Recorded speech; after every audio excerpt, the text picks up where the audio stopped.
അസ്സലാമു വറഹ്മത്തുള്ളാഹി വബറകാതുഹു. സ്നേഹം നിറഞ്ഞ പ്രേക്ഷകർക്ക് ഒരിക്കൽ കൂടി പുതിയ ഒരു ചർച്ചയിലേക്ക് സ്വാഗതം. പ്രിയമുള്ളവരെ, ഇന്ന് നമ്മോടൊപ്പം സൽമാൻ അസ്ഹരി ഉസ്താദ് ഉണ്ട്.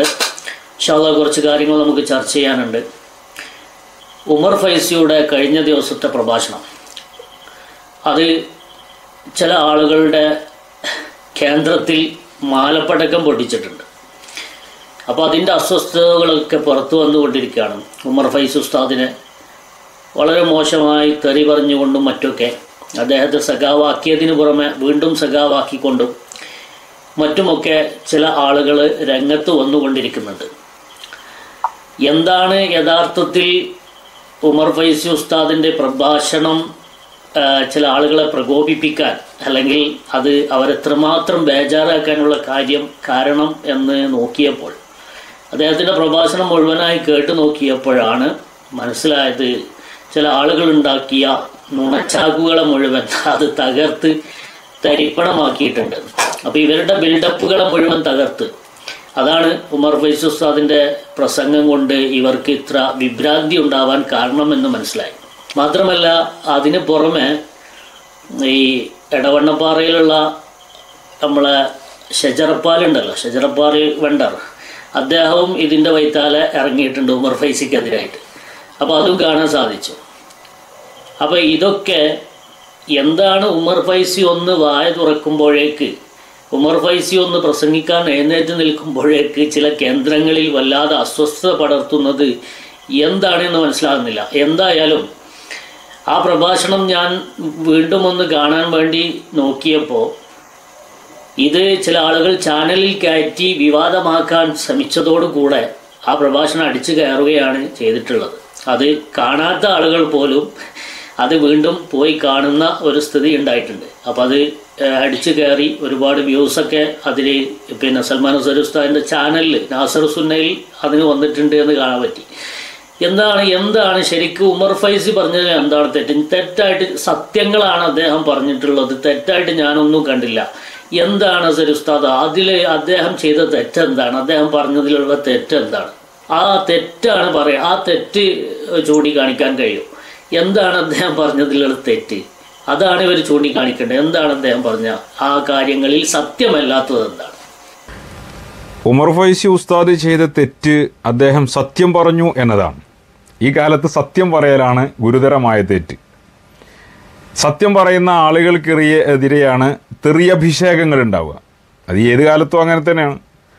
വാസ്തവ വിരുദ്ധമായ കാര്യങ്ങൾ, തട്ടിപ്പുകൾ, വെട്ടിപ്പുകൾ, വളച്ചൊടിക്കലുകൾ, തിരുമറികൾ, കുത്തിത്തിരിപ്പുകൾ, ഇതിൻ്റെ ഹോൾസെയിൽ കേന്ദ്രങ്ങൾക്ക് സപ്പോർട്ട് ചെയ്തുകൊണ്ട് നിങ്ങൾ നിലയുറപ്പിച്ചാൽ നിങ്ങളെ പിൻപറ്റാനും പിന്താങ്ങാനും പ്രോത്സാഹനം തരാനും ഭൗതിക സൗകര്യങ്ങൾ ഏർപ്പെടുത്തി തരാനും ധാരാളം ആളുകളുണ്ടാവും. അതാണ് മനുഷ്യൻ്റെ പൊതുവായുള്ള ഒരു രീതി. ഉമർ ഫൈസി ഉസ്താദ് അദ്ദേഹത്തിൻ്റെ പ്രഭാഷണത്തിൽ ഉന്നയിച്ച ഓരോ കാര്യങ്ങളും വളരെ കൃത്യമാണ്, വ്യക്തമാണ്. ഏതൊരു സാധാരണക്കാരനും വസ്തുതകൾ മനസ്സിലാക്കാൻ കഴിയുന്ന രീതിയിൽ അത്രയും കൃത്യമായിട്ടാണ് ഉസ്താദിൻ്റെ അവതരണം ഉണ്ടായിട്ടുള്ളത്.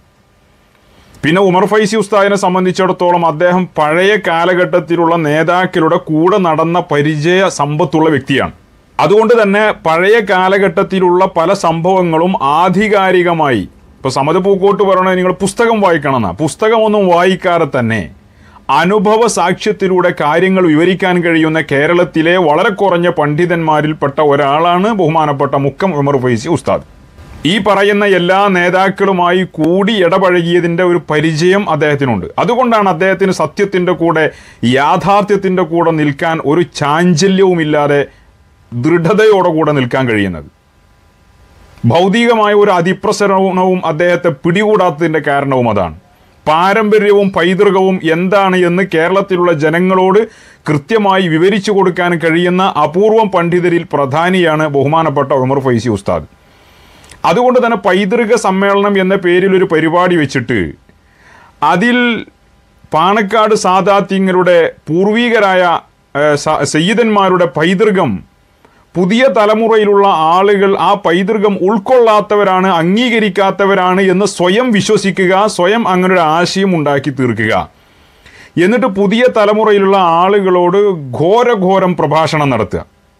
എന്നാൽ പുതിയ തലമുറയിലുള്ള ആളുകൾക്ക് എന്താണ് ഇവിടെ ഉണ്ടായിരുന്ന പൈതൃകം എന്ന് കൃത്യമായി അവബോധമുള്ളത് കൊണ്ടാണ് നിലവിലെ പല സാഹചര്യങ്ങളും പല സംഭവവികാസങ്ങളിലും അവർ മാനസികമായി അതൃപ്തിയോടെ കഴിഞ്ഞുകൂടുന്നത്. വിമർശിക്കാൻ അവർ മുന്നോട്ട് വരുന്നതിൻ്റെ കാരണം അവർക്ക് കൃത്യമായ പാരമ്പര്യവും പൈതൃകവും അറിയുന്നത് കൊണ്ടാണ്. ഈ പാരമ്പര്യവും പൈതൃകവും അവതരിപ്പിക്കുകയാണ് എന്ന വ്യാജേന സമസ്ത കേരള ജമിയത്തുൽ ഉലമയുടെ നേതാക്കൾക്കെതിരെ ഒളിയം പെയ്യുകയും നിങ്ങൾ ആ വിഷയത്തിലൊരു വീഡിയോ ചെയ്തതായിട്ട് ഞാൻ കണ്ടു. സമസ്ത കേരള ജമിയത്തുൽ ഉലമയുടെ 100ാം വാർഷിക സമ്മേളനത്തിന് ഉദ്ഘാടനം ചെയ്യേണ്ട ആൾ ഇന്ന ആളാണ് എന്ന് സമസ്തയുടെ നേതാക്കൾക്ക് പഠിപ്പിച്ചു കൊടുക്കുന്ന ധ്വനിയിൽ പ്രഭാഷണം നടത്തുകയും ചരിത്രത്തെ വക്രീകരിക്കുകയും ചരിത്രത്തിൻ്റെ കാൽഭാഗം പറഞ്ഞ് മുക്കാൽ ഭാഗം മറച്ചു വെക്കുകയും ഒക്കെ ചെയ്യുന്ന പൂക്കോട്ടൂർ സാഹിബിൻ്റെ സ്ഥിരം പരിപാടി അവിടെയും ആവർത്തിക്കുകയുണ്ടായി. ഇനി അതിനെക്കുറിച്ച് കൂടുതൽ വിശദീകരിക്കേണ്ടതില്ല.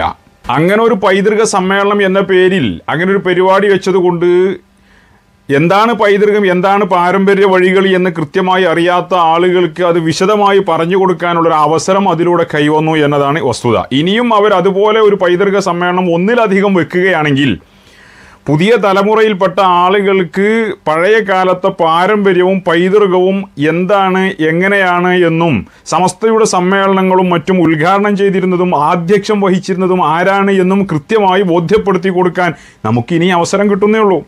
ഇവർ ഓരോ പരിപാടി നടത്തുമ്പോഴും അതുകൊണ്ട് ഒരുപാട് ഗുണങ്ങളുണ്ട്. അതായത് വസ്തുതകൾ, അവർ പോയി കളവ് പറയും, അവർ പോയി ചരിത്രവക്രീകരണം നടത്തും, അവർ പോയിട്ട് വസ്തുതകളെ വളച്ചൊടിച്ച് സംസാരിക്കും.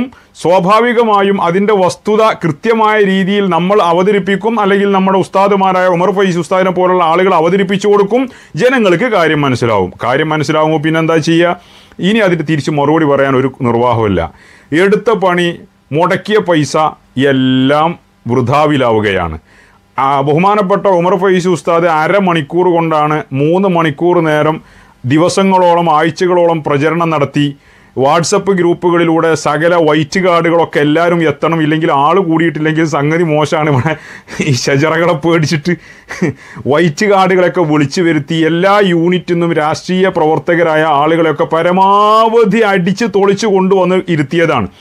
എന്നിട്ട് തന്നെ SYSൻ്റെ ഈസ്റ്റ് ജില്ലാ സമ്മേളനം നടക്കുകയാണ്. ഈസ്റ്റ് ജില്ലാ സമ്മേളനം ഒക്കെ നടക്കുമ്പോൾ ഈ കഴിഞ്ഞ കാലങ്ങളിലൊക്കെ നമ്മൾ കണ്ടിട്ടുള്ളത് ജനങ്ങൾക്ക് കസേര ഇട്ട് ഇരിക്കാൻ കഴിയില്ല. കാരണം കസേര ഇട്ട് ഇരിക്കുക എന്ന് പറഞ്ഞാൽ 2 കസേര ഇടുന്നിടത്ത് നിലത്തിരിക്കുകയാണെങ്കിൽ 6 ആൾക്ക് ഇരിക്കാൻ പറ്റും.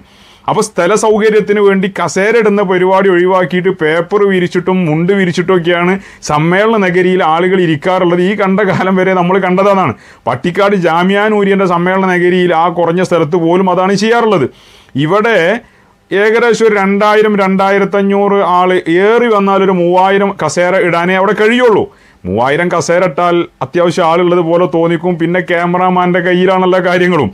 ഇത് കസേര ഇട്ടുകൊണ്ടൊരു സദസ്സ് സംഘടിപ്പിക്കുക ഈസ്റ്റ് ജില്ലാ സമ്മേളനമാണ്. അതന്നെ വൈറ്റ് കാർഡിനെയൊക്കെ വാട്സപ്പുകളിൽ കർശനമായ നിർദ്ദേശം കൊടുത്ത് ക്ഷണിച്ച് വരുത്തിയിട്ട് നടത്തിയൊരു പരിപാടിയാണ്. അപ്പോൾ പബ്ലിക് പൊതുജനങ്ങൾ സമസ്ത കേരള ജമിയത്തുൽ ഉലമയുടെ കൂടെയാണ് എന്നും വിഘടന പ്രവർത്തനത്തിൻ്റെ ധ്വനിയിൽ പരിപാടി നടത്തിയാൽ പോലും പൊതുസമൂഹത്തിൻ്റെ പിന്തുണ അവർക്കുണ്ടാവുകയില്ല എന്നും ബോധ്യപ്പെടുത്തുന്നതായിരുന്നു ആ പൈതൃക സമ്മേളനം എന്ന പേരിൽ നടത്തിയ സമ്മേളനം.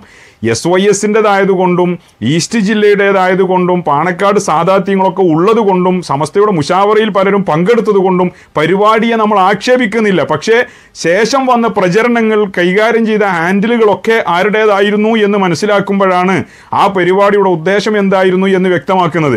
അവിടെ നടന്ന പ്രഭാഷണങ്ങളിൽ പൈതൃകം പഠിപ്പിക്കുന്ന രൂപത്തിൽ അവതരിപ്പിച്ച ചരിത്രവക്രീകരണങ്ങളെക്കുറിച്ച് നമ്മൾ കേൾക്കുമ്പോഴാണ് ആ പരിപാടിയുടെ ഉദ്ദേശം എന്തായിരുന്നു എന്ന് പൊതുസമൂഹം യഥാർത്ഥത്തിൽ മനസ്സിലാക്കിയത്.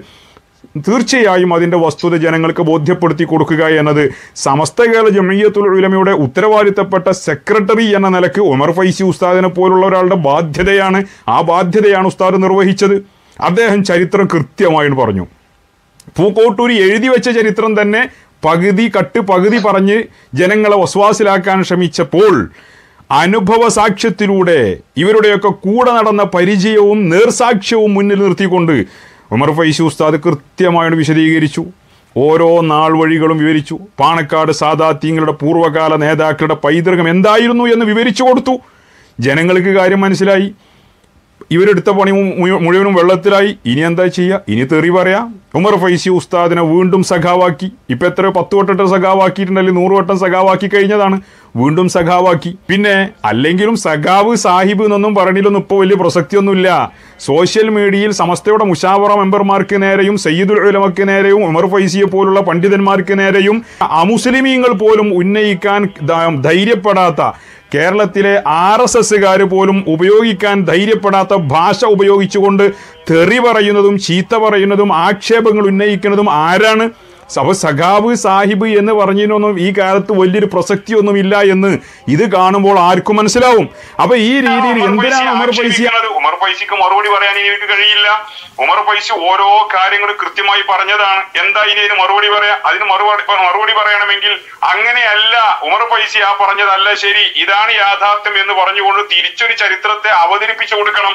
അങ്ങനെ അവതരിപ്പിച്ചു കൊടുക്കാൻ ഉമർ ഫൈസി പറഞ്ഞതിനേക്കാൾ വലിയ ഒരു സത്യം ഇനി ഇല്ലല്ലോ. അപ്പൊ അവരവിടെ തീർച്ചയായും പരാജയപ്പെട്ടു. ആ പരിപാടി അടപടലം പൊട്ടി പാളീസായി പോയി. അതുപോലെ തന്നെ അവരുടെ പ്രതീക്ഷകളും സ്വപ്നങ്ങളും മുഴുവനും തകർന്നടിഞ്ഞു പോയി. അവര് ബൂസ്റ്റ് ചെയ്യാൻ ഉദ്ദേശിച്ചിരുന്ന, സമൂഹത്തിൽ ഇട്ടുകൊടുത്ത് സമൂഹത്തിൽ ഭിന്നിപ്പുണ്ടാക്കാൻ വേണ്ടി ചില ശ്രമങ്ങളും പ്ലാനുകളൊക്കെ ഉണ്ടായിരുന്നു. അതൊക്കെ പൊളിഞ്ഞു പോയതിലുള്ള അരിശം തീർത്തുകൊണ്ടാണ് സോഷ്യൽ മീഡിയ ഹാൻഡിലുകൾ ബഹുമാനപ്പെട്ട ഉമർ ഫൈസി ഉസ്താദിനെതിരെ രൂക്ഷമായ ആരോപണങ്ങളും ആക്ഷേപങ്ങളും തെറികളും നടത്തിക്കൊണ്ടിരിക്കുന്നത്. അങ്ങനെയല്ലോ ചെയ്യേണ്ടത്. മാന്യമായി ഉമർ ഫൈസി ഉസ്താദിന് മറുപടി പറയാലോ. ഉമർ ഫൈസി മാന്യമായിട്ടാണ് മറുപടി പറഞ്ഞത്. സമദ് പൂക്കോട്ടൂർ ഉണ്ടാക്കി തീർത്ത ചരിത്രത്തിലെ തെറ്റായ കാര്യങ്ങളെ മാന്യമായ ഭാഷയിൽ വിവരിച്ചു കൊടുക്കുക മാത്രമാണ് ഉമർ ഫൈസി ഉസ്താദ് ചെയ്തത്. അത് അദ്ദേഹം ബഹുമാനപ്പെട്ട സയ്യിദ് അബ്ദുറഹ്മാൻ ബാഫക്കി തങ്ങളുടെ പാരമ്പര്യം വിശദീകരിച്ചു, പൂക്കോയ തങ്ങൾ ബാപ്പാന്റെ പാരമ്പര്യം വിശദീകരിച്ചു, മുഹമ്മദ് അലി ശിഹാബ് തങ്ങളുടെയും ഉമർ അലി ശിഹാബ് തങ്ങളുടെയും ഹൈദർ അലി ശിഹാബ് തങ്ങളുടെയും പൈതൃക വഴി എങ്ങനെയായിരുന്നു എന്ന് തുറന്നു കാണിച്ചു കൊടുത്തു. വിത്ത് എവിഡൻസ്, തെളിവുകൾ സഹിതം ഓരോ ഘട്ടങ്ങളിലും സമസ്ത കേരള ജംഇയ്യത്തുൽ ഉലമയുടെ നയനിലപാടുകളോട് അവർ ചേർന്ന് നിന്നതും യോജിച്ചു നിന്നതും അവരുടെ ഭൗതിക നഷ്ടങ്ങളെ വകവെക്കാതെ സമസ്തക്ക് ശക്തി പകർന്നതും ഒക്കെ വിവരിച്ചു കൊടുത്തു. അതോടുകൂടെ ആ ആളുകൾക്ക് കാര്യം മനസ്സിലായി, ഇത് മാത്രമാണ് ഉമർ ഫൈസി ഉസ്താദ് ചെയ്ത തെറ്റ്. പിന്നെ നിങ്ങൾ പറഞ്ഞ നമ്മളെ ഷജറപ്പാല് കുടിച്ച ഷജറപ്പാല് വണ്ടർ, അദ്ദേഹം ഇപ്പോ ഉമർ ഫൈസി ഉസ്താദ് ഗുണ്ടായിസം കാണിക്കാന്നാ പറഞ്ഞത്. അയാൾക്കാണ് വലിയ ഗുണ്ട കേരളത്തിൽ ആരാളുള്ളത്? തനിക്ക് വോട്ട് ചെയ്യില്ല എന്നൊരാൾ പറഞ്ഞതിന്റെ പേരിൽ ആ വ്യക്തിയുടെ വീട്ടിൽ കയറി ആക്രമണം നടത്താൻ വേണ്ടി ആളെ അയച്ച അയാളെക്കാൾ വലിയ ഗുണ്ട ഇന്ന് കേരളത്തിൽ ആരാ? ഉമർ ഫൈസി ഉസ്താദ് എന്ത് ഗുണ്ടായിസ ചെയ്തത്? സത്യസന്ധമായി കാര്യങ്ങൾ പറയുന്നവരാണോ ഗുണ്ടകൾ? അങ്ങനെയാണെങ്കിൽ ഏറ്റവും വലിയ ഗുണ്ട ആരായിരിക്കും? നമ്മുടെ പൂർവികരായ മഹത്തുക്കളല്ലേ? സത്യം പറയുന്ന ആളുകളാണോ ഗുണ്ടകൾ? ഗുണ്ടായിസം കാണിക്കാൻ ഈ ഷജറപ്പാല് കുടിച്ച ഷജറപ്പാല് വെണ്ടരേക്കാൾ മികച്ച മറ്റൊരാളില്ല. അത് എടവണ്ണപ്പാറ ഭാഗത്തുള്ള ആളുകൾക്ക് കൃത്യമായിട്ട് അറിയാവുന്ന കാര്യമാണ്. പിന്നെ വേറെ ചില ആളുകൾ ഉമർ ഫൈസി ഉസ്താദിനെ പുറത്താക്കണം എന്നാ പറയുന്നത്. ഉമർ ഫൈസി ഉസ്താദിനെ പുറത്താക്കാൻ വേണ്ടി പ്രമേയം അവതരിപ്പിച്ച് അത് വെള്ളത്തിലേക്ക് പേപ്പർ വലിച്ചെറിഞ്ഞതുപോലെ ഒരു ഫലവും കാണാൻ പോയ ആളുകൾ ഇപ്പോഴും പറയുന്ന ഉമർ ഫൈസി ഉസ്താദിനെ പുറത്താക്കണം. എന്തിനാ പുറത്താക്കുന്നത്? സത്യം പറഞ്ഞതുകൊണ്ട്, അദ്ദേഹം ചരിത്രത്തെ വളച്ചൊടിക്കാത്തത് കൊണ്ട്, അദ്ദേഹം ഇവരുദ്ദേശിച്ച ഭിന്നിപ്പിന്റെയും ചേരിതിരിവിന്റെയും ഗ്രൂപ്പിസത്തിന്റെയും വഴിയിൽ ഇവർക്ക് സപ്പോർട്ട് ചെയ്ത് കൊടുക്കാത്തത് കൊണ്ട്, അദ്ദേഹം സമസ്ത കേരള ജംഇയ്യത്തുൽ ഉലമയെ പൂർവ്വസൂരികൾ നയിച്ച അതേ ദിശയിൽ നിലനിർത്താൻ വേണ്ടി അഹോരാത്രം പരിശ്രമിക്കുകയും ഇവരുടെ ഭീഷണിയോ അല്ലെങ്കിൽ ഇവരുടെ മറ്റു ഗുണ്ടായിസത്തിന്റെയോ മുന്നിൽ പതറാതെ തളരാതെ യൗവനത്തിന്റെ പ്രസരിപ്പോടുകൂടെ ഈ പ്രായാധിക്യം ചെന്ന സമയത്തും ആർജവത്തോടെ സംസാരിക്കുന്നത് കാരണത്താൽ ബഹുമാനപ്പെട്ട ഉമർ ഫൈസിയെ പുറത്താക്കണം എന്നാണ്. അപ്പൊ ഇവരുദ്ദേശിക്കുന്നത് ഇവർക്ക് റാൻമൂളികളായി നിൽക്കുന്ന ഏതാനും ചില ആളുകളെയാണ്. എന്തായാലും ഇവിടെ ഇപ്പൊ എന്താണ് വിഷയം എന്ന് വെച്ചാൽ, ഉമർ ഫൈസി ഉസ്താദ് ആ പൂക്കോയത്തങ്ങളുടെ ചരിത്രം, അതുപോലെ തന്നെ മുഹമ്മദ് അലി ശിഹാബ് തങ്ങളുടെ ചരിത്രം അത് പറഞ്ഞു എന്നത് മാത്രമല്ല ഇവിടുത്തെ ഒരു പ്രശ്നം എന്ന് പറഞ്ഞാൽ, ഇവിടെ യഥാർത്ഥത്തിൽ ഇവിടെ ലേറ്റസ്റ്റായ വിഷയം കൂടി ഉമർ ഫൈസി ഉസ്താദ് പറഞ്ഞു. ലേറ്റസ്റ്റായ ചില വിഷയങ്ങൾ കൂടി പറഞ്ഞു.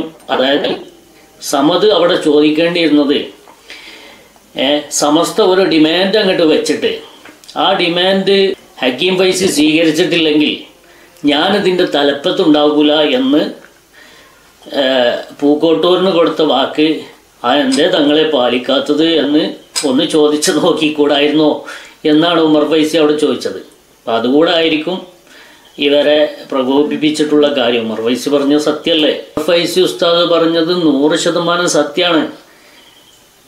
ആ സത്യം പറഞ്ഞതിനാണ് ഇവർ എന്താക്കിയിട്ടുള്ളത്, ഉമർ ഫൈസി ഉസ്താദിനെ നേരെ തിരിഞ്ഞിട്ടുള്ളത്.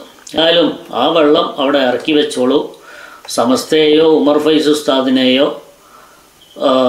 ആക്രമിക്കാൻ അല്ലെങ്കിൽ അദ്ദേഹം സത്യം പറഞ്ഞതിൻ്റെ പേരിൽ വേട്ടയാടാൻ അനുവദിക്കുന്ന പ്രശ്നമില്ല എന്ന് തീർത്ത് പറയുകയാണ്. അസ്സലാമു അലൈക്കും വറഹ്മത്തുള്ളാഹി.